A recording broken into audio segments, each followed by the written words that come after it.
کائنات میں سب سے پہلی بغاوت اللہ رب العزت کی ابلیس نے کی، ہمارے علم کے مطابق، کہ جو اللہ نے اس کو حکم دیا تھا اس کا اس نے حسد کی بنیاد پر انکار کر۔ تو آج اس زمین پر اگر انسان موجود ہے تو یہ بھی اسی بغاوت کی وجہ سے۔ اگر یہ بغاوت نہ ہوتی تو اللہ رب العزت نے تو انسان کو جنت میں بھیجا تھا، آپ پیدا ہی جنت میں ہوتے، پیدائشی جنتی ہوتے۔ ہم زمین پر آئے، ایک آزمائش ابلیس اور ہمارے درمیان کشمکش کی بن گئی۔ یہ جنگ اصل میں ہماری اور ابلیس کی نہیں ہے، اصل تو اللہ اور ابلیس کے درمیان۔ اب کیا سوچنے کی بات ہے کہ اللہ کا کوئی مقابلہ کر سکتا ہے؟ یہ اللہ رب العزت نے، لوگ اللہ سے آپ دیکھتے ہیں نا ہاتھ اٹھا کر مانگتے ہیں، بہت سارے لوگ اس میں کوتاہی کرتے ہیں۔ اللہ سے مانگنے میں کوتاہی نہیں کرنی چاہیے۔ اللہ سے تو بغاوت کے بعد ابلیس نے قیامت تک کی مہلت مانگی، اللہ نے اس کو قیامت تک کی مہلت دے دی، مانگنے پر دی نا۔ اس نے اللہ سے کہا اللہ مجھے قیامت تک مہلت دے، اللہ نے کہا ٹھیک ہے جا، تجھے قیامت تک کے لیے مہلت دی۔ اتنی بغاوت آج تک ہر انسان نے، جن نے جو سرکشی اور بغاوت اور نافرمانی اور کفر کیا ہے، اس کا سارا حصہ ابلیس کا حصہ ہے۔ اصل میں وہ ابلیس کا گناہ ہے، لیکن اتنی بڑی بغاوت کے باوجود، اتنی مخلوق کو گمراہ کرنے کے باوجود، اتنا کفر پھیلانے کے باوجود، اللہ کی بات ما یبدل القول لدی، اللہ کی بات تبدیل نہیں ہوتی۔ اللہ نے اس کو قیامت تک مہلت دی ہے تو پکڑ نہیں رہا اس کو۔ تو یہ ہمارے لیے بھی ایک لمحہ فکریہ ہے، سوچنے کی بات ہے کہ ہم اپنی ضرورتوں اور مسائل کو اللہ کے پاس کب لے کر جاتے ہیں؟ جب ہم اپنے دنیاوی اسباب اور تعلقات اور اپنا علم اور اپنا تجربہ آزما چکتے ہیں۔ جیسے کہ مشہور جملہ ہے ہسپتالوں میں کہ ڈاکٹر بھی آپ کو کہتا ہے جی اب دعا ہی ایک ہتھیار باقی رہ گیا، ہر چیز ختم ہو گئی۔ اس کا مطلب ہے دعا، لوگوں نے اس کو آخری آپشن بنایا ہوا ہے، اور ہمیں بتایا گیا کہ دعا مومن کا ہتھیار ہے، جس ہتھیار سے مومن نے چلنا ہے، جس ہتھیار سے لڑنا ہے، جس کو لے کر جنگ میں نکلنا ہے، جس کو لے کر آپ نے کسی بھی معاملے میں جانا ہے، سب سے پہلا کام گویا ہمیں سمجھایا گیا کہ وہ دعا تھی۔ اب یہ اختلاف ابلیس کا، اس کو مہلت مل گئی، اس نے پھر اس مہلت کے ملنے کے بعد اللہ رب العزت کے سامنے کچھ قسمیں کھائیں، کچھ باتیں کہیں کہ میں جا کر تیری مخلوق کو گمراہ کروں گا، اور وہ گمراہی آج آپ دیکھتے ہیں کتنے دور پر ہے۔ یہ جرت اس کو کیوں ہوئی؟ کیونکہ وہ جانتا ہے کہ اللہ نے مجھے قیامت تک مہلت دی ہے، اب اللہ اس اپنی کہی ہوئی بات سے پھرنے نہیں لگی، تو اس نے آگے سے یہ باتیں کر لی۔ اب بالکل ہم آخری مدت پر آ گئے ہیں، کیونکہ رسول اللہ صلی اللہ علیہ وسلم کا مبعوث کیا جانا قیامت کی ایک سب سے بڑی نشانیوں میں سے ایک نشانی یہ ہے کہ نبی آخر الزمان آ گئے ہیں، آخری زمانے کے نبی آ گئے۔ اب وہ مہلت بھی اس کی ختم ہونے والی ہے۔ تو اس موجودہ دور میں جو ہم دیکھتے ہیں فتنوں بڑا دور ہے، اس میں خیر اور شر کی کشمکش تاریخ میں اتنی شدید نہیں تھی جتنی اس وقت ہے۔ میں نہیں اسی طرح جس طرح یہ مشہور جملہ آپ نے سن رکھا ہوگا کہ شمع بجھنے سے پہلے ایک مرتبہ پھڑپھڑاتی ضرور ہے۔ تو چونکہ یہ اینڈ آف دی ٹائم ہے، آخری وقت ہے، اس کی سرکشی بھی پورے عروج پر اور زور پر آ گئی، لیکن رسول اللہ صلی اللہ علیہ وسلم کی مبعوثیت جہاں قیامت کی نشانی ہے، وہاں اس کے ساتھ ساتھ ایک بہت بڑی بشارت بھی ہے کہ پوری زمین پر اللہ کا دین اس طرح غالب آئے گا کہ کوئی کچا گھر یا پکا گھر یا گھاس کا جھوپڑا بھی باقی نہیں رہے گا، مگر ایک مرتبہ ساری ابلیسیت مٹ جائے گی اور رحمان کا سارا نظام غالب آ جائے گا۔ اگر آپ موجودہ دور میں دیکھیں تو آپ کہیں گے کہ بھائی دنیا تو بڑے بڑے ابلیسوں کے جو پیروکار اور باطل مذاہب کے لوگ ہیں، انہوں نے زمین کا بہت بڑا رقبہ پکڑ رکھا ہے۔ زمین زیادہ تو کافروں کے پاس ہے، مسلمانوں کے پاس تو تھوڑا سا رقبہ ہے۔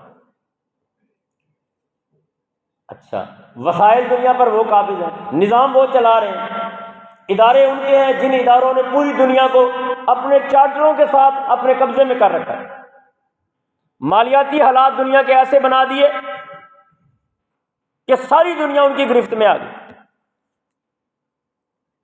ہر ملک اس بات سے مجبور ہو گیا کہ اگر ہم ان کی مرضی کے خلاف چلتے ہیں ہماری پوری دنیا کو تباہ کرنے کی پوزیشن میں، بظاہر دنیا کے حالات یہ ہیں۔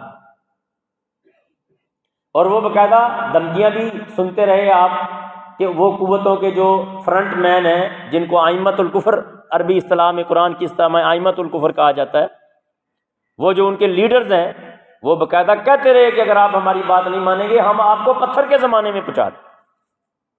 یہ باتیں تو آپ نے سنی نا، اور یہ دھمکی انہوں نے اس لیے نہیں دی کیونکہ وہ اس یقین کے ساتھ دی کہ دنیا کے اسباب کے اعتبار سے وہ بظاہر اپنے آپ کو اس پوزیشن میں سمجھتے ہیں کہ کسی کو بھی وہ پتھر کے زمانے میں پہنچا سکتے ہیں۔ لیکن یہ جب صفا مروہ میں آپ سعی کرتے ہیں تو دعا ایک ہمیں وہاں بتائی گئی ہے، ہر جنگ سے لوٹتے ہوئے بھی رسول اللہ صلی اللہ علیہ وسلم اس دعا کو پڑھتے تھے کہ لا الہ الا اللہ وحدہ الحمدللہ وحدہ انجز وعدہ ونصر عبدہ واہزم الاحزاب وحدہ۔ رب نے اپنے وعدے پورے کیے اور اکیلے رب نے سارے لشکروں کو شکست دے۔ کیا مطلب ہے اس کا؟ کہ رب آج بھی اپنے وعدوں کے ساتھ، آپ کا یہ یقین ہونا چاہیے کہ رب اگر ابلیس کو دی ہوئی مہلت سے اپنی اس کی سرکشی کے باوجود اپنی کہی ہوئی بات بدلتا نہیں ہے تو جو رب نے ہم سے وعدے کیے ہوئے ہیں وہ بھی اٹل ہیں، رب اس سے بھی پھرنے والا نہیں ہے۔ اگر اپنے باغی کو کہی ہوئی بات پوری کر کے دیتا ہے تو اپنے فرما بردار کو کہی ہوئی بات پوری کر کے کیوں نہیں دے گا؟ ایمان، قد افلح المومنون، مومن کامیاب ہو گئے، رب کا ہم سے وعدہ ہے۔ یہ بشارت نہیں ہے، یہ وعدہ ہے رب کا ہمارے ساتھ۔ انتم الاعلون ان کنتم مومنین، دنیا میں ایمان والے اگر تم ہو، اللہ تمہیں شکست سے دنیا میں ذلیل اس لیے نہیں ہونے دے گا کیونکہ شکست کسی لیڈر کی، کسی قائد کی، کسی جرنیل کی، کسی سپاہی کی، کسی تاجر کی شکست نہیں ہے، بلکہ جب بھی مسلمانوں کو شکست ہوگی کہا جائے گا تمہارا رب شکست کھا گیا۔ کدھر ہے تمہارا رب؟ تم کہتے تھے وہ مدد کرتا ہے، وہ فرشتے بھیجتا ہے، اس کی نصرت سے ہم لڑتے ہیں، اس کے حکم کے بغیر پتہ نہیں ہلتا۔ تو اللہ کی قسم، تاریخ اس بات پر گواہ ہے کہ اللہ رب العزت اپنے اس وعدے کو سچ ثابت کرنے کے لیے ایک اصول بنا چکے ہیں۔ اصول کیا ہے؟ کہ میں دشمن بظاہر دنیاوی ساز و سامان کے ساتھ طاقتور بنا کر میدان میں لاؤں گا اور مسلمان کو کمزور بنا کر میدان میں لاؤں گا۔ کم من فئۃ قلیلۃ غلبت فئۃ کثیرۃ، طاقت ادھر ہوگی، وسائل ادھر ہوں گے، ٹیکنالوجی ادھر ہوگی، ان کی سرکشی اپنی عروج کے ساتھ ہوگی۔ آپ نے سنا نا جب یہ افغانستان میں دشمن چلا، ان کے جرنیل نے کھڑے ہو کر یہ اعلان کیا کہ افرادی قوت، اسباب، ساز و سامان، ٹیکنالوجی، انٹیلیجنس، روپیہ پیسہ، اتحاد سیاسی عسکری، ہم اتنی بڑی طاقت لے کر نکل رہے ہیں کہ انسانوں کی تاریخ اس کی مثال نہیں دے سکتی۔ آدم علیہ السلام تک کوئی لکھی پڑی ایسی مثال موجود نہیں کہ اتنی بڑی قوت آئی ہے۔ آگے کہتے تھے ہمارے مقابلے میں کوئی 4 سٹار جرنیل نہیں ہے، کوئی ملٹری اکیڈمی کا پڑھا ہوا بندہ نہیں ہے، ان کے پاس کوئی ٹیکنالوجی نہیں ہے، وہ اپنے ساز و سامان، اپنی سیٹلائٹ پاور، اپنی بیٹر انٹیلیجنس سب کچھ دکھا کر دنیا کو دھمکا کر ڈرا کر آ رہے تھے۔ اور آپ کی آنکھوں نے دیکھا پہلے اسی ہی کیفیت کے ساتھ روس آیا آدھی دنیا کو لے کر، پھر امریکہ ساری دنیا کو لے کر آیا، اور دونوں ہی قوتیں آپ بیٹھے ہیں بزرگ سارے، اللہ کی قسم ہم وہ لوگ ہیں، صحابہ وہ لوگ تھے جنہوں نے 2 سپر پاوروں کی تباہی اپنی آنکھوں سے دیکھی تھی، اور ہم سب لوگ وہ اس بات کے شاہد ہیں کہ ہم نے رب کے وعدوں کو اپنی آنکھوں سے سچے ہوتے دیکھا ہے۔ بڑی بڑی قوتیں شکست کھا کر چلی گئی ہیں۔ کن سے کھا کر چلی گئی ہیں؟ کمزوروں سے کھا کر۔ بڑے بڑے تھنک ٹینک اداروں کی رپورٹس پڑھو، وہ کہتے ہیں ہمارے طیارے انہوں نے تباہ کر دیے جن کا اپنا کوئی طیارہ نہیں۔ مقابلہ دیکھو، رزلٹ دیکھو، جاؤ یہ جتنے انسائکلوپیڈیاز ویب سائٹس پر آپ کھول کر پڑھیں، روس کی اور مسلمانوں کی جنگ، امریکہ اور مسلمانوں کی جنگ پڑھیں، وہاں وہ لکھیں گے کہ جی united U S S R اور اس کے الائنس، اکیلے کا نام نہیں لے رہے، وہ کہتا ہے متحدہ ریاست متحدہ روس اور اس کے ساتھ جتنے ملک کمیونسٹ بلاک کے تھے وہ سارے کے ساتھ کس کے مقابلے میں؟ مجاہدین، اللہ والوں کے مقابلے، ورسز کسی ملک کا نام نہیں، کسی ملک کا فلیگ نہیں لگا ہوا، کسی ملٹری کا سمبل نہیں لگا ہوا۔ پڑھیں، آج آپ کھول کر پڑھیں، کیا ہے جی موازنہ، پھر پڑھیں کہ ان کے پاس کتنے ٹینک تھے، کتنی مالی قوت تھی، کتنی صلاحیتیں تھیں، مقابلے میں پڑھیں کیا ملتا ہے آپ کو۔ ہیلمٹ کے مقابلے میں پگڑی، یہی ملتی ہے نا۔ اللہ اکبر، نتیجہ آپ نے دیکھ لیا، ہم سب نے اپنی آنکھوں سے دیکھ لیا۔ اگر جو رب نے 1400 سال پہلے وعدے کیے تھے وہی آج کیے، 1400 سال پہلے لشکر آئے، انہوں نے مدینے کو گھیرا تو منافق کہنے لگے یا اہل یثرب لا مقام لکم فرجعوا، اے مدینے کے رہنے والو اب پوری دنیا آ گئی ہے، اب تمہارے لیے پوری دنیا میں کوئی جائے پناہ نہیں، لہذا ایک ہی آپشن باقی ہے۔ فرجعوا کا کیا مطلب ہے؟ اسلام کو چھوڑو، واپس کفر پر چلے جاؤ، ان کی بالادستی قبول کر لو، ان کے متحد ہو جاؤ، انہیں جزیہ دینے لگ جاؤ، جو ترجمہ کرنا چاہیں ٹھیک ہے، اس کا ان کا دین قبول کر لو۔ قرآن نے آپ کو نہیں کہا کہ لن ترضی عنک الیہود ولا النصارى حتی تتبع ملتہم، جب تک آپ ان کے دین پر نہیں جائیں گے وہ آپ سے راضی نہیں ہوگی، جنگ ختم نہیں ہوگی۔ اب مجھے یہ بتاؤ، یہ ساری دنیا آپ کو لولی پاپ دیتی ہے کہ جی جنگوں میں کچھ نہیں رکھا ہوا، تو امن کی بات کریں، ترقی کی بات کریں، تعلیم دے بچوں کو، ہماری ملک کی تعلیم کا بیڑا غرق وہ کر رہے ہیں۔ وہ باز آ گئے جنگوں سے، پچھلی 1 صدی میں پڑھ کر دیکھیں انہوں نے کتنی جنگیں کی۔ یہ تو اس طرح ہے کہ بھیڑوں کو یہ اعلامیہ پڑھایا جائے کہ آپ لیٹ کر آرام سے ذبح ہونے کی پالیسی پر آئیں۔ یہ باتیں میں آپ سے اس لیے کر رہا ہوں کہ حالیہ دنوں میں آپ نے فلسطین کا مسئلہ دیکھا۔ بدقسمتی ہماری یہ ہے کہ ہم لمبے عرصے سے اس مسئلے کو سن رہے ہیں، لیکن شاید ہم اس مسئلے کی اصل گہرائی کو نہیں جانتے کہ اس کا اصل مسئلہ ہے کیا۔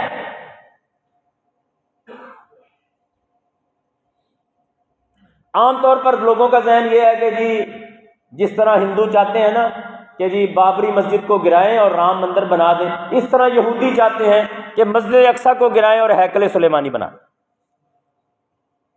اچھا ایمانداری سے بتاؤ، اگر سلیمان علیہ السلام کے نام پر کوئی بلڈنگ بنتی ہے، کوئی ہمارا سلیمان علیہ السلام سے اختلاف ہے؟ کوئی ضد ہے ہماری ان سے؟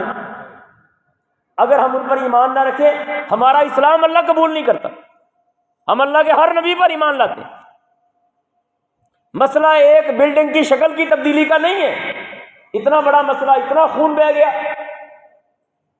اور میں دعوے سے کہتا ہوں یہودیوں کا ایک ایک بچہ اصل مسئلے کو جانتا ہے اور مسلمانوں کے لیڈر نہیں جانتے اصل مسئلہ کی۔ بیان ہی اسی طرح جس طرح پوری سازش کے ساتھ انہوں نے ایک گنبد آپ کو گولڈن ٹیمپل کے نام، گولڈن ٹاؤن کے نام سے جو دکھایا جاتا ہے آپ کو، لوگ اس کو مسجد اقصیٰ ہی سمجھتے ہیں۔ آپ نے اکثر گھروں میں وہ سنہرے رنگ کے گنبد کی گھڑیاں کے ماڈل، تصویروں کے ماڈل لگے دیکھیں ہوں گے، مسجد اقصیٰ لوگ اس کو سمجھتے ہیں۔ بھائی وہ مسجد اقصیٰ نہیں ہے، یہ پوری یہودی میڈیا کی ایک سازش ہے کہ آپ کی اصل مسجد اقصیٰ جب گرائی جائے آپ یہ سمجھتے رہیں کہ یہ گولڈن گنبد والی ہماری مسجد اقصیٰ موجود ہے۔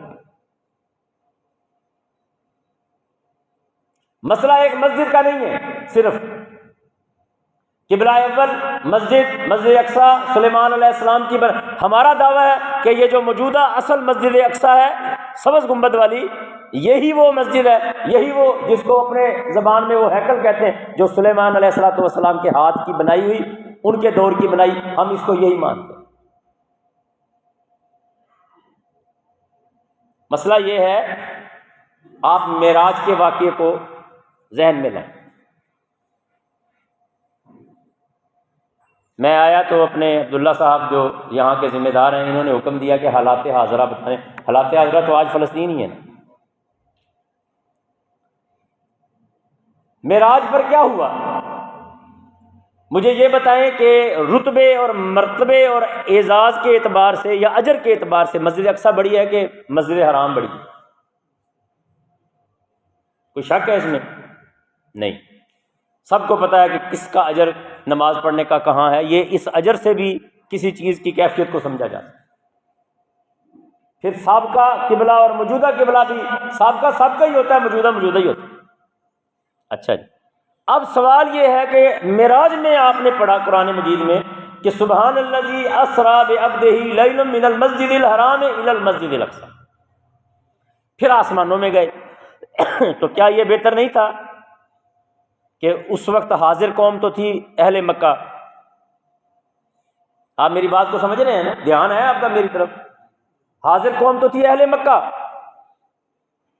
تو مکہ والوں کو ہی یہ معجزہ دکھانا تھا۔ آ کر واپسی بھی سب سے پہلے آپ نے پیش کن کو کیا؟ فلسطین کے لوگوں کو کہ مکہ کے لوگوں کو؟ مکہ کے لوگوں کو مسئلہ سنایا۔ تو کیا ظاہری اور ظنی اور تخمینی انداز جو ہمارا علم ہے اس کے اعتبار سے ہم دیکھیں تو یہ بہتر نہیں سمجھ آتا کہ مسجد حرام سے ہی آسمان پر معراج کے لیے لے جائے جاتے؟ تو مسجد اقصیٰ سے کیوں لے جائے گا؟ اگر نماز سارے نبیوں کی امامت کرائی، جس کی وجہ سے الحمدللہ ہمارے نبی محمد رسول اللہ صلی اللہ علیہ وسلم کو اللہ نے یہ اعزاز دیا کہ ان کو امام الانبیاء کہا جاتا ہے، سارے نبیوں کی امامت انہوں نے کرائی، سارے نبی مقتدی ہیں اور جناب محمد رسول اللہ صلی اللہ علیہ وسلم امام ہیں۔ یہ مسجد بہتر نہیں تھا کہ یہ نماز جس کی امامت رسول اللہ صلی اللہ علیہ وسلم نے فرمائی یہ مسجد حرام میں ہوتی، یہ مسجد اقصیٰ میں کیوں ہوئی؟ وہاں ایک واقعہ ہوا ہے نا کہ مسجد اقصیٰ لے جا کر واقعہ کیا ہوا ہے وہاں پر کہ آپ نے سارے نبیوں کو نماز پڑھائی پھر آسمان پر چلے۔ تو کبھی آپ نے سوچا کہ یہ نماز مسجد ہے، جو نبی سارے ان کی روحیں یا ان کے جسم مسجد اقصیٰ میں جمع کیے گئے وہ مسجد حرام میں کیوں نہیں لائے گئے؟ یہ جو آج موجودہ فلسطین کا مسئلہ ہے نا، یہ سمجھنا ہے تو اس مسئلے کو سمجھنا ہے۔ اگر یہ امامت محمد صلی اللہ علیہ وسلم سارے نبیوں کی مکہ میں کرتے تو نبی صلی اللہ علیہ وسلم بھیجے ہی مکہ میں گئے تھے اور یہ مصلی نبی صلی اللہ علیہ وسلم کا اپنا مصلی تھا۔ اور آپ جانتے ہیں نا کہ مصلی کا حقدار کون ہے؟ صاحب بیت ہی ہے۔ تو یہ مصلی رسول اللہ صلی اللہ علیہ وسلم کا تھا۔ اگر نبی صلی اللہ علیہ وسلم یہاں سارے نبیوں کی امامت پڑھا دیتے تو ساری دنیا نے کہنا تھا یہ کون سا کمال ہوا ہے، یہ مصلی ان کا اپنا تھا، یہاں کوئی آگے کھڑا ہو ہی نہیں سکتا تھا، یہ رسول اللہ صلی اللہ علیہ وسلم کا مصلی تھا، یہ موسیٰ علیہ السلام کا مصلی نہیں ہے۔ موسیٰ علیہ السلام کا مصلی کہاں ہے؟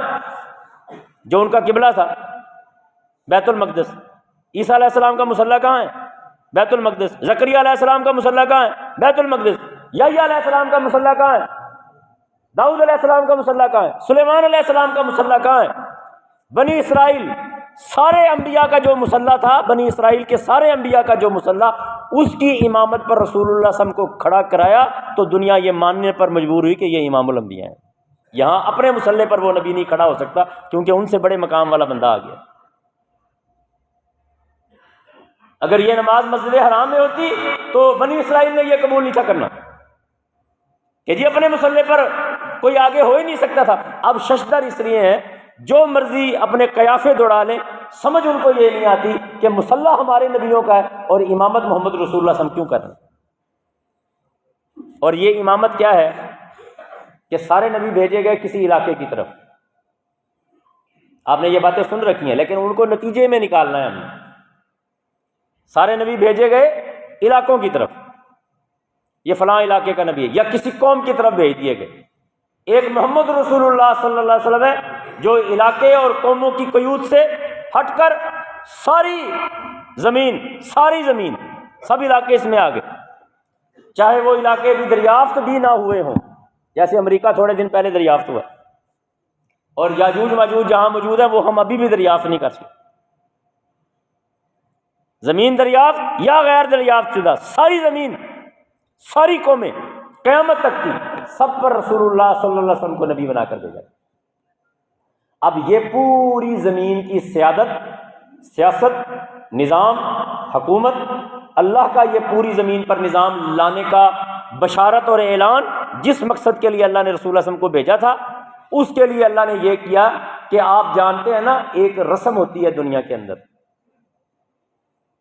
کہ اگر کسی بادشاہ کا تاج پوشی کا اعلان ہوتا ہے تو اس کے متحد جتنے نواب یا اس کے متحد جتنے علاقوں کے ذمہ داران یا گورنر ہوتے ہیں وہ سب کو حاضر کیا جاتا ہے، اور سب کی ایک تقریب ہوتی ہے جس کے اندر اس بڑے کی وہ بیعت، ہماری اسلام میں اس کو کہا جاتا ہے، وہ بیعت کر کے اپنے علاقے کی اس کی تابع داری کی ایک معاہدہ اور عہد اور حلف برداری کرتے ہیں۔ پوری زمین پر محمد رسول اللہ صلی اللہ علیہ وسلم اور امت محمد کا سکہ چلانے کے لیے اللہ رب العزت نے سارے نبیوں کا جو مسلح تھا اس کی امامت پر محمد رسول اللہ صلی اللہ علیہ وسلم کو کھڑا کر کے سارے علاقوں کے اللہ کی طرف سے مقرر نبی لا کر اس مقام پر گویا یہ اعلان کر دیا کہ اب قیامت تک پوری زمین کا نظام اللہ نے امت محمد اور محمد صلی اللہ علیہ وسلم کو دے۔ یہ ہے وہ مسئلہ جو یہود کو قبول نہیں ہو رہا۔ اصل مسئلہ صرف ایک نماز کی امامت کا نہیں ہے، اصل مسئلہ اس میں یہ ہے کہ تمام علاقوں کے نبی، تمام قوموں کے نبی، سارے کے سارے نبی جو اللہ کی طرف سے اس زمین کی قیادت، تو بادشاہ نہیں ہے نا، لیڈرز نہیں ہے نا، پارٹیوں کے لیڈر یہ اللہ کے نمائندے تو نہیں ہیں، اللہ والے ہو سکتے ہیں لیکن براہ راست اگر اللہ کا کوئی نمائندہ ہے تو وہ نبی ہیں۔ تو اللہ نے اپنی اس زمین پر سارے نبی اکٹھے کر کے محمد رسول اللہ صلی اللہ علیہ وسلم کو سیادت کا اعلان کر دیا۔ اب مسئلہ یہود کے لیے یہ ہے کہ ان کو یہ حسد ہے کہ یہ آخری نبی جس کا نظام پوری زمین پر غالب آنا ہے، اس کی پیروی کا حکم موسیٰ علیہ السلام اور عیسیٰ علیہ السلام ان کو دے کر جا چکے ہیں، اور صدیوں انہوں نے اس حکم کو پالا ہے، انتظار کیا ہے کہ وہ آخری نبی آئے، ہم اس کے ساتھ مل کر پوری زمین پر اپنا نظام غالب کریں۔ اور آپ کو یہ شاید یاد ہو، تاریخ میں محمد صلی اللہ علیہ وسلم کی تاریخ میں آپ نے پڑھا کہ جب رسول اللہ صلی اللہ علیہ وسلم مبعوث ہوئے تو اس وقت مدینے میں یہودی ایک بہت بڑی تعداد میں آباد تھے۔ کیوں آباد تھے؟ آج بھی آپ جو لوگ حج عمرہ پر جاتے ہیں، مدینے کی زیارت پر جاتے ہیں، تو مدینہ شہر کے گرد و نواح یہ قباء کا جو علاقہ، مسجد قباء جو اسلام کی پہلی مسجد ہے، اس میں اس کے دائیں بائیں سب سے زیادہ کھجوروں کے باغات یہاں ہیں نا، آپ نے دیکھے ہیں۔ یہی وہ علاقہ ہے جو یہودیوں کے قبضے میں تھا، سب سے زرخیز علاقہ ان کے قبضے میں۔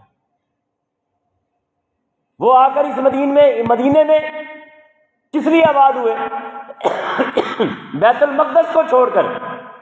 حیرت کی بات ہے، مسئلے کو سمجھیں، آج ساری دنیا کو چھوڑ کر وہ فلسطین جا رہے ہیں، اور 1400 سال پہلے وہ فلسطین کو چھوڑ کر مدینہ میں آ کر بیٹھ گئے۔ میں کوئی نئی باتیں نہیں کر رہا، میں وہی باتیں بتا رہا ہوں جو تاریخ میں آپ نے پہلے سن رکھی ہیں، میں صرف ان کو نئے سرے سے جوڑ کر ایک نئی تصویر آپ کے سامنے رکھنا چاہتا ہوں۔ آج ساری دنیا سے وہ آ رہے ہیں کہاں؟ فلسطین میں۔ وہ فلسطین چھوڑ کر مدینے میں کیوں آئے؟ سوال ہے نا یہ۔ وہ اس لیے آئے کہ ہم تورات اور انجیل میں جس نبی کا نظام ساری زمین پر غالب آئے گا، اس کو بھیجے جانے کی جگہ ان کی کتابوں میں نشانی کے طور پر بتائے گی کہ وہ کھجوروں کی سرزمین مدینہ ہے، لہذا وہ یہاں آ کر بیٹھ گئے۔ اور آپ پڑھیں سیرت کی کتابیں، جب رسول اللہ صلی اللہ علیہ وسلم کے اعلان نبوت کے بعد پہلا حج ہوا مکہ میں، اس پر لوگ آئے عرب کے، تو مدینے کے بھی لوگ آئے، اور انہوں نے کہا کہ یہودی تو ہمیں روز دھمکاتے ہیں کہ ان قریب وہ نبی آنے والا ٹائم پورا ہو چکا ہے اس کا۔ دیکھو یہودیوں نے باقاعدہ رسول اللہ صلی اللہ علیہ وسلم کے مبعوث ہو جانے کے وقت کا بھی تعین اپنے ذہنوں میں بنا رکھا۔ وہ سلیمان فارسی کے قصے میں بھی آپ کو عیسائیوں کے راہبوں سے وہ وقت ملتا ہے کہ اس نبی کی مبعوثیت کا وقت قریب ہے، تم کھجوروں کی سرزمین میں چلے۔ تو وہ جناب کہنے لگے کہ مدینے کے یہودی ہمیں روز دھمکیاں لگاتے ہیں کہ ان قریب وہ نبی آنے والا ہے، ہم اس کے پیروکار بن کر تمہاری گردنیں اڑائیں گے، تمہارا نظام ختم ہو جائے گا، تمہاری مدینے میں تمہاری قوم کی بالادستی ختم ہو جائے گی، اور اس نبی کے ساتھ مل کر ہم عالمی ایک نظام بنانے والے۔ یہ دھمکی یہودی کن کو لگاتے ہیں؟ اہل مدینہ کو، اوس اور خزرج کو۔ اور اوس اور خزرج کے لوگ حج کرنے کے لیے مدینے میں آئے، یہودی حج کرنے کے لیے مدینہ مکہ میں نہیں آتے تھے، وہ جاتے تھے فلسطین میں، اور اس وقت تک قبلہ بھی مسلمانوں کا اگر تھا تو وہی تھا نا، بعد میں تبدیل ہوا نا۔ تو جناب کہنے لگے کیوں نہ، ابھی یہودیوں کو تو پتہ نہیں ہے، یہ کمیونیکیشن کا دور نہیں ہے، ہم نے دیکھ لیا کہ وہ نبی جس کی وہ باتیں کرتے ہیں وہ مکہ میں آ چکا ہے، مدینے کو بھی خبر نہیں، تو قبل اس کے کہ یہودی اس پر ایمان لائیں، کیوں نہ ہم اس پر ایمان لائیں، ہم اس کے ساتھ مل کر یہود کی گردنیں اڑائیں۔ یعنی یہودی انتظار کر رہے ہیں کس لیے؟ ایک عالمی نظام کے لیے، کہ ایک نبی آئے گا، اس کے ساتھ مل کر ایک عالمی نظام ہم بنائیں۔ اب جب وہ نبی آ گیا بنو اسماعیل میں سے، پہچان لیا، حسد کی بنیاد پر انکار کر گئے۔ اب انکار کرنے کے بعد اب پوری زمین پر ایک عالمی نظام بنانے کے لیے یہودیوں نے ایک آخری آپشن کا انتخاب کیا، اس کا نام دجال۔ آپ کو پتہ ہے نا، رسول اللہ صلی اللہ علیہ وسلم نے فرمایا دجال ایک نظام لے کر آئے گا، اور مکہ اور مدینہ دو جگہوں کے علاوہ پوری زمین پر اس کا نظام آ جائے گا، ایک دفعہ اس کی کنٹرول ایک دفعہ آ جائے، ساری زمین وہ پھر لے گا۔ 40 دن ہے، پہلا دن 1 سال کے برابر، دوسرا 1 مہینے کے برابر، تیسرا 1 ہفتے کے برابر، اور باقی دن روٹین کے دن۔ تو محمد رسول اللہ صلی اللہ علیہ وسلم نے یہ دجال کے بارے میں 40 دن یعنی 1 سال، 1 مہینہ، 1 ہفتہ، اور باقی بچنے والے 36-37 دن تھے، اتنی مدت اس کے پاس ہے جس پر وہ پوری زمین پر ایک مرتبہ اپنا نظام چلا ہی لے، مکہ اور مدینہ کے سوا۔ مکہ اور مدینہ کے سوا کیوں؟ حالانکہ مکہ پر پہلے بتوں کی حکومت رہ چکی، مشرکوں کا کنٹرول رہ چکا ہے، حج بت پرستی پر ہوتا رہا ہے۔ دجال ایک عالمی نظام کا دعویٰ لے کر آئے گا، مکہ اور مدینہ پر قابض نہ ہو کر اللہ ثابت کر دے گا کہ پوری زمین پر تم نہیں، پوری زمین پر اللہ کا حکم ہی غالب آئے۔ حالانکہ مکہ پہلے کفر کے کنٹرول میں رہ چکا ہے، مدینہ کفر کے کنٹرول میں رہ چکا ہے، لیکن دجال کے کنٹرول میں اس لیے نہیں آئے گا کہ وہ جو کفر مکہ پر قابض تھا وہ پوری دنیا پر قبضے کا دعوے دار نہیں تھا، وہ صرف مکہ پر قبضے کا دعوے دار، عرب پر قبضے کا دعوے دار ہو۔ دجال پوری دنیا کا دعویٰ کر کے آئے گا۔ تو یہودیوں نے اب یہ کیا کہ اب اپنی ساری امید لگا لی ادھر سے۔ آپ کو پتہ ہے دنیا میں اس وقت قدیم بیٹھے ہوئے سب سے زیادہ پرانے بڑی تعداد میں یہودی اس وقت کہاں پائے جاتے ہیں؟ وہ ایران کے اصفہان میں پائے جاتے ہیں۔ جیسے نبی صلی اللہ علیہ وسلم کے عالمی نظام کے لیے ہجرت کر کے وہ مدینہ میں آئے تھے، اسی طرح اب وہ ہجرت کر کے ایران میں بیٹھے ہیں، کیونکہ وہ یہ جانتے ہیں کہ دجال اس اصفہان سے خارج ہو، خراسان سے خارج ہو۔ اور نبی صلی اللہ علیہ وسلم نے فرمایا کہ جب دجال خارج ہوگا تو 80,000 یہودی اس کے پیروکار ہوں گے، سب سے پہلے پیروکار اس کے یہودی بنے۔ تو اب مسئلہ فلسطین کیا ہے؟ مسئلہ فلسطین یہ ہے کہ ٹھیک وہ جگہ جس پر کھڑے ہو کر محمد رسول اللہ صلی اللہ علیہ وسلم نے سارے نبیوں کی امامت کر کے پوری دنیا کے نظام کا اللہ کی طرف سے اعزاز حاصل کیا تھا، یہ دجالی قوتیں، یہ صہیونی، یہ یہودی لوگ، یہ ٹھیک اسی مقام پر حجر داؤد بچھا کر، جو ان کا دعویٰ ہے کہ ایک پتھر جس پر داؤد علیہ السلام کو بٹھا کر تاج پوشی کی گئی تھی اس کو حجر داؤد کہا جاتا ہے، کہ ہم وہ حجر داؤد تخت کے طور پر بچھائیں گے، تخت میں فٹ کریں گے،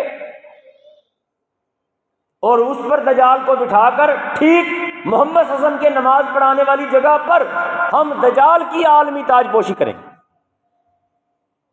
اللہ نے محمد صلی اللہ علیہ وسلم کو عالمی نظام دیا، ہم یہاں دجال کے سر پر پوری دنیا کا تاج رکھیں گے۔ محمد، یہ مسئلہ اب ہمارے نبی کی پگ کا ہے۔ میرا خیال ہے کہ یہ جو نکتہ میں آج آپ کو سمجھا رہا ہوں شاید بہت سارے بھائیوں کے لیے یہ نیا ہو۔ مسئلہ کیا ہے کہ مسجد اقصیٰ کا ہی صرف مسئلہ نہیں ہے، مسئلہ یہ ہے کہ جس مقام پر کھڑے ہو کر محمد رسول اللہ صلی اللہ علیہ وسلم نے سارے نبیوں کی امامت کر کے ساری دنیا کا نظام اللہ نے ان کو اعزاز کے طور پر دیا، وہ اعزاز اس وقت دجالی قوتیں اسی مقام پر ہیکل سلیمانی بنا کر، ہیکل سلیمانی سلیمان علیہ السلام کا نام استعمال ہو رہا ہے، اصل یہ دجال کا محل بنانا چاہتے ہیں، ادھر یہ تاج پوشی کرنا چاہتے ہیں دجال کی، اور اعلان کرنا چاہتے ہیں کہ بھئی پوری زمین کا نظام دجال کے پاس ہے، اور انشاءاللہ العزیز فتنہ جیسے قیامت تک اللہ نے مہلت دی ابلیس کو، جس کا شروع میں ہم نے تذکرہ کیا، ایسے اللہ کو 40 دن کے لیے دجال کو بھی موقع دے گا۔ یہ اللہ کا قاعدہ ہے کہ ایک مرتبہ ہر فرعون ذرا اپنی قوت دنیا کو دکھا لے تاکہ پھر میں کمزور اس کے مقابلے پر لاؤں اور وہ تباہ ہو اور ساری دنیا ششدر رہ جائے کہ یہ کمزور تو اس طاقتور کو تباہ نہیں کر سکتے۔ اور ثابت کیا ہو، اہزم الاحزاب وحدہ، اس اکیلے رب نے سارے لشکروں کو شکست دے دی ہے۔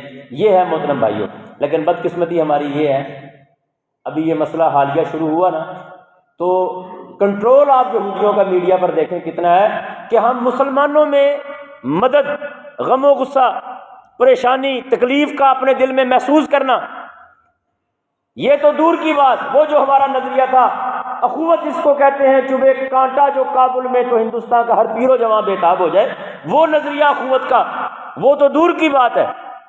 ہمارے یہاں تو سب سے زیادہ مشکل یہ تھی کہ لوگ یہ بحث سے باہر نہیں نکلے کہ حماس نے غلط کیا ہے کہ صحیح کیا ہے، کیوں لیا پنگا، کیوں چھیڑی جنگ؟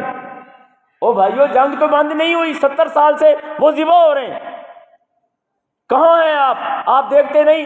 ہر رمضان میں ان کے اوپر بمباری اسی طرح ہوتی رہی، یہ کوئی پہلا مطلبہ نہیں ہے، ہر رمضان میں ان پر بمباری ہوتی ہے۔ آپ یورپ کے ملکوں میں جائیں، 50 سال پرانے لوگ بیٹھے ہیں جو آپ کو کہیں گے کہ فلسطین کے یتیم بمباریوں میں اور فوجیوں کے ہاتھوں مرنے والے یتیم بچوں کی ہم پرورش کرتے رہے، 50 سال پرانے آپ کو ادارے ملیں گے۔ تو محترم بھائیوں، آج آپ دیکھیں یہ مسئلہ انڈیا، امریکہ، اسرائیل، ایک یہ جو چائنا کا سی پیک اکنامیکل کوریڈور یہ جو بنا رہے ہیں، اس کے مقابلے میں اسکلان سے لے کر، اسکلان یہ غزہ کے بالکل ساتھ فلسطین کے علاقہ جو اس وقت اسرائیل کے کنٹرول میں تھا، اسکلان سے ایک یہ باقاعدہ ٹریک مسقط تک، اور مسقط سے سمندری ٹریک بمبئی تک مقابلے پر شروع کرنا چاہ رہے ہیں۔ بہت بڑی انویسٹمنٹ وہاں انڈیا نے بھی کی ہے، ان بندرگاہوں پر بہت بڑی انویسٹمنٹ انڈیا کی ہے۔ انڈیا کی اس جنگ میں انڈیا کی چیخیں ایسے نہیں نکل رہی، یہ اس جنگ کے شروع ہونے سے تھوڑے دن پہلے G20 کا اجلاس اس کا سب سے بڑا محرک ہے۔ وہ ساری معاشی قوتیں جو پوری دنیا کے وسائل کو اپنے قبضے میں رکھتی تھی، وہ عالم اسلام مسلمانوں کو اور ان کے الائنس چائنا، رشیا وغیرہ، اس وقت نیا جو بلاک دنیا میں بنا، بلاک بنتے بگڑتے رہتے ہیں۔ رسول اللہ صلی اللہ علیہ وسلم نے بھی یہودیوں سے اتحاد کیا، رسول اللہ صلی اللہ علیہ وسلم نے بھی صلح معاہدہ مشرکین مکہ سے بھی کی، اور مکہ فتح بھی ان اپنے اتحادیوں کے لیے کیا جو کافر مسلمانوں کے اتحادی تھے، ان پر ظلم ہوا تو مسلمانوں کو مکہ پر حملہ کرنے کا موقع ملا۔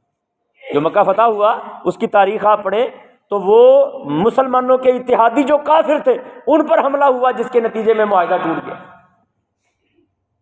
تو اس لیے محترم بھائیوں، یہ پوری عالمی کشمکش ہے، ساری دنیا کے نظام کو، سیاست کو، جو ان کے بنائے ہوئے دجالی ادارے ہیں، جو ان کے چارٹرز ہیں، جو ان کے معاشی فورمز ہیں، ان سب کو وہ بچانا چاہتے ہیں۔ ایک نئی قوتیں آ کر اس کو تبدیل کرنا چاہتی ہیں، اس نئی قوتوں میں اسلام کے لیے، مسلمانوں کے لیے بڑی گنجائش ہے۔ یہ سیاسی پہلو ہیں دنیا۔ دوبارہ اس ساری کشمکش میں الحمدللہ ایک مرتبہ پھر اللہ نے یہ ثابت کیا کہ بمباریاں بہت ہوئیں، شہادتیں بہت ہوئیں، تباہی بہت زیادہ ہوئی، لیکن اس کے بعد آج دنیا کی صورتحال یہ ہے کہ ساری دنیا یہ جانتی ہے کہ ان کمزوروں کو، نہتوں کو شکست نہیں دی جا سکی۔ اگر آج بھی شکست کا یا ذلت کا یا جنگ بندی پر مجبور ہو کر آنے کا اگر یہ شرمناک داغ کسی کے چہرے پر لگا ہوا ہے تو میں اسرائیل نہیں کہوں گا، کیونکہ اسرائیل تو یعقوب علیہ السلام کا لقب ہے۔ اسرائیل کا مطلب تو ہے عبداللہ، اللہ کا بندہ، یہودیوں کے سر پر لگا ہوا۔ اور یہ صہیونی اپنے آپ کو بار بار کہتے ہیں، صہیونی صہیونی صہیونی۔ اور بھائیو، صہیون کیا ہے؟ یہ جو جس طرح مکہ دو پہاڑوں کے درمیان ہے، مدینہ دو پہاڑوں کے درمیان ہے، اس طرح یہ القدس بھی دو پہاڑوں کے درمیان ہے۔ ایک پہاڑ کا نام ہے جبل زیتون، ایک پہاڑ کا نام ہے جبل سیہون۔ تو یہ اپنے آپ کو صہیونی اس لیے کہتے ہیں جب آپ بھی ان کو صہیونی کہتے ہیں، تو اس کا مطلب ہوا کہ آپ مان رہے ہیں کہ جبل صہیون کے یہ رہنے والے ہیں، پھر تو آپ ان کو وہاں کے رہنے والے مانتے ہیں۔ ہم کہتے ہیں ہم ان کو یہاں کے رہنے والے نہیں مانتے، یہ باہر سے آئے ہیں، حتیٰ کہ ہم تو دنیا میں یہ اعزاز رکھنے والی قوم ہے۔ میں مبارکباد دیتا ہوں پاکستان کی اس قیادت کو، جب بھی کبھی وہ تھی، مجھے اس کا نام نہیں پتا، جس نے یہ فیصلہ کیا کہ ہم اپنے پاسپورٹ پر لکھتے ہیں کہ ہمارا پاسپورٹ دنیا کے ہر ملک کے لیے ویلڈ ہے سوائے اسرائیل کے، ہم اسرائیل کو نہیں مانتے۔ یہ آپ دنیا میں واحد پاسپورٹ دیکھیں۔ اور دوسری بات کہ آپ اس کو اسرائیل مت کہا کریں، جیسے انڈیا کہتا ہے کہ کشمیر میرا اٹوٹ انگ ہے، گویا یہ انڈیا ہی ہے۔ ہم کہتے ہیں نہیں، ہم اس کو مقبوضہ کشمیر کہتے ہیں، تاکہ ہم یہ دعویٰ اگر ہم اس کو انڈیا مان لیں تو پھر ہمارا تو ان کا جھگڑا ختم نہیں ہو گیا۔ اگر ہم اس کو اسرائیل مان لیں تو پھر ہمارا ان سے جھگڑا کیا ہے؟ یہ اسرائیل نہیں ہے۔ اللہ کے لیے اس سازش کو سمجھیں، اسرائیل اور فلسطین مت کہیں، دو ملکوں کا جھگڑا مت کہیں، یہ بہت بڑی سازش ہے، یہ آپ سے اسرائیل کو منوانے کی سازش ہے۔ مت کہیں اس کو اسرائیل، اگر اس کو کچھ کہنا ہے تو اس کو مقبوضہ فلسطین کو، کہ وہ فلسطین کا وہ ٹکڑا ہے جس پر یہودی آ کر ناجائز قابض ہو گئے۔ کیا آپ کا دعویٰ یہ نہیں ہے کہ یہودی ناجائز قابض ہے؟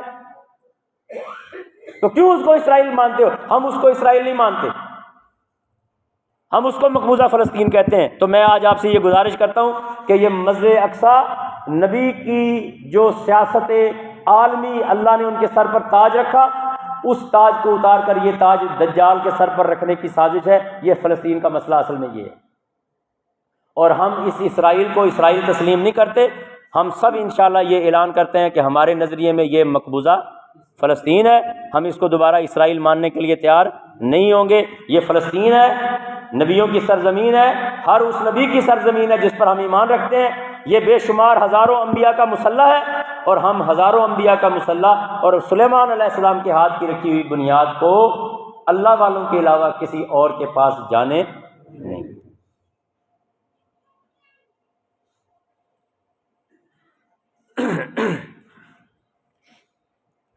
الحمدللہ نحمدہ ونستعینہ ونستغفرہ ونعوذ باللہ من شرور انفسنا ومن سیئات اعمالنا، من یهده اللہ فلا مضل له ومن یضللہ فلا ہادی له، واشہد ان لا الہ الا اللہ وحدہ لا شریک له، واشہد ان محمدا عبدہ ورسولہ۔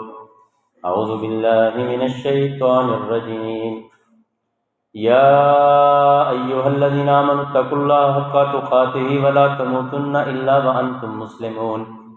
یا ایہا الناس اتقوا ربکم الذی خلقکم من نفس واحدہ وخلق منها زوجها وبث منہما رجالا کثیرا ونساء واتقوا اللہ الذی تساءلون به والارحام ان اللہ کان علیکم رقیبا۔ یا ایہا الذین آمنوا اتقوا اللہ وقولوا قولا سدیدا یصلح لکم اعمالکم ویغفر لکم ذنوبکم ومن یطع اللہ ورسولہ فقد فاز فوزا عظیما۔ اما بعد فإن خیر الحدیث کتاب اللہ وخیر الہدی ہدی محمد صلی اللہ علیہ وسلم وشر الامور محدثاتها وکل محدثۃ بدعہ وکل بدعۃ ضلالہ وکل ضلالۃ فی النار۔ محترم بھائیو، اب سوال یہ ہے کہ ہم اہل فلسطین کے ساتھ کیا رویہ اختیار کریں؟ تکلیف تو آپ سب کو الحمدللہ موجود ہے، یہ ہے میرا ایمان، دعا بھی آپ سارے کرتے ہیں، لیکن میں یہ سوال کرتا ہوں کہ دنیا کی جتنی مظلوم قومیں ہیں، ہم نے ان کے لیے تکلیف محسوس کر کے دعائیں ہی تو کی ہیں، اس کے آگے ہم نے کیا کیا آج؟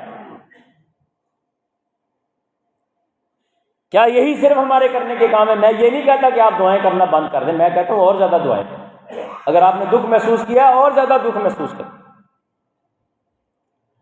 اور یاد رکھنا اس بات سے مت گھبرائیں، سب سے زیادہ پابندیاں تو ہم پر ہی لگتی ہیں نا، تو کیا ہم نے یہ چھوڑ دیا؟ الحمدللہ آج بھی گواہی موجود ہے کہ ان کے لیڈران نے شکریہ ادا کر دیا ہے، وہ براہ راست آپ کے پروگراموں پر خطاب کر کے آپ کو گواہی دے رہے ہیں کہ بھائی جہاں میں اہل حق صورت خورشید جیتے ہیں، ادھر ڈوبے ادھر نکلے، ادھر ڈوبے ادھر نکلے، ختم نہیں ہو سکتے، بند نہیں ہو سکتے۔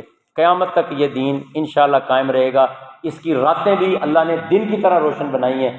کوئی دنیا کا جابر اور دنیا کا عدل کرنے والا، عدل اور جبر دونوں قوتیں بھی آ کر اسلام کو اور اسلام کے نظام کو ختم کرنا چاہیں، اسلام واللہ متم نورہ ابھی جہاں نہیں ہے، رب وہاں پر بھی پہنچا کر دکھائے۔ آپ اپنا کردار سیکھیں، قرآن سے سیکھیں، مجھ سے مت پوچھیں، قرآن سے پوچھیں، سنت رسول سے پوچھیں، تاریخ صحابہ سے پوچھیں کہ کیوں پیدا کہاں ہوئے اور قبریں کہاں بنی ہوئی۔ اگر مدینہ کا عشق تھا صحابہ کو اور وہ اس عشق میں مدینہ میں ہی فوت ہوتے تو جتنا نبی صلی اللہ علیہ وسلم کا مدینہ ہے سارے کا سارا قبرستان بن جاتا۔ آج وہاں ریاض الجنہ ہے، آج وہاں مسجد نبوی ہے، اور قبریں اگر وہ سارے تقریباً 1.25 لاکھ کے قریب صحابہ تو حج پر آپ مانتے ہیں، تو ان کی قبریں کہاں ہیں دنیا میں؟ ہندوستان تک میں آپ دعویٰ کرتے ہیں کہ صحابی کی قبر یہاں پر موجود ہے۔ علامہ اقبال نے بہت کمال کی بات کی، معذرت سے اگر کوئی 2-4 منٹ میں مہمان ہوں، شاید میں اپنا حق استعمال کرتے ہوئے کہہ رہا ہوں، بات ختم کر لوں۔ تو وہ علامہ اقبال کا شعر کا مصرع کہ نیل کے ساحل سے لے کر تاب خاک کاشغر، نیل کے ساحل سے لے کر چین کا جو کاشغر ہے یہاں تک اسلام کی سرزمین کی گویا انہوں نے ایک تعارف کرایا۔ کچھ ملک اس کے علاوہ باہر ہیں، 4 ملک ہیں، برونائی، ملائیشیا، انڈونیشیا اور مالدیو، یہ ایک سائڈ پر ہیں، باقی تقریباً تمام عالم اسلام یوں جڑا ہوا ہے آپس میں۔ تو آپ جانتے ہیں اگر آپ ترکی میں جائیں، وہ نیل کے ساحل جس کو کہا انہوں نے، تو وہاں ابو ایوب انصاری رضی اللہ تعالیٰ عنہ کی قبر دلیل ہے کہ اسلام کی سرزمین کے اس کنارے پر صحابی دفن ہے۔ اور کاشغر سعد رضی اللہ تعالیٰ عنہ کا روزہ، ہرمچی، کاشغر کا جو کیپٹل ہے ہرمچی چین میں، اس کے قریب ایک قصبہ ہے، اس قصبے میں جناب سعد رضی اللہ تعالیٰ عنہ نام کے ایک صحابی وہاں پر دفن ہے۔ تو عالم اسلام کی سرزمین جس کو ابھی تھوڑے دنوں پہلے علامہ اقبال نے، ہمارے ملک کے علامہ اقبال نے، کوئی پرانی بات نہیں ہے، کوئی صدیوں پہلے، جنہوں نے کہا کہ نیل کے ساحل سے تاب خاک کاشغر، تو دونوں کناروں پر صحابی کی قبریں موجود ہیں۔ اب آپ سے اور میرے لیے یہ سوال ہے کہ جس نبی کا حال میں کلمہ پڑا اس کا تو مشرق و مغرب تک دین لے کے جانا تھا، جہاں تک صحابی لے گئے اس سے آگے ہم کیوں نہیں لے جاتے؟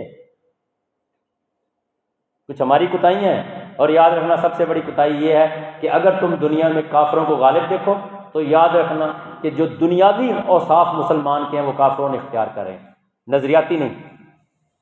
اور اگر مسلمانوں کو غالب دیکھو تو جو اللہ نے ان کے وصف قرآن میں بیان کیے ہیں، سمجھ لینا کہ مسلمان اپنے وصف پر عمل کر رہے ہیں، غالب ہیں۔ آج آپ غالب نہیں ہیں، مسلمان زمین پر غالب نہیں، ہمارا نظام غالب نہیں، ہماری سطوت نہیں، سمندروں پر وہ قابض، خشکیوں پر وہ قابض، فضاؤں میں وہ قابض ہیں۔ تو اس کی بڑی وجہ یہ ہے کہ ہم اپنے اوصاف سے ہٹ گئے ہیں، ہمارے کچھ دنیاوی اوصاف کافروں نے اختیار کیے، وہ غالب آ گئے۔ اللہ سے دعا ہے اللہ ہماری اصلاح کر دے، ہمیں واپس اپنے اوصاف کو سمجھنے کی، اس پر عمل کرنے کی توفیق عطا فرمائے۔ ہم ہماری نسلیں اس دنیا پر اسلام کا غلبہ دیکھیں، اس میں اپنی جان مال، اپنا وقت، صلاحیت، جوانی، خون، کردار ادا کریں۔ اللہ مجھے اور آپ کو عمل کرنے کی اور حصہ ڈالنے کی توفیق عطا فرمائے۔ عباد اللہ رحمکم اللہ، ان اللہ یأمر بالعدل والاحسان وایتاء ذی القربى وینہی عن الفحشاء والمنکر والبغی یعظکم لعلکم تذکرون۔ سبحان ربک رب العزۃ عما یصفون وسلام علی المرسلین والحمد للہ رب العالمین۔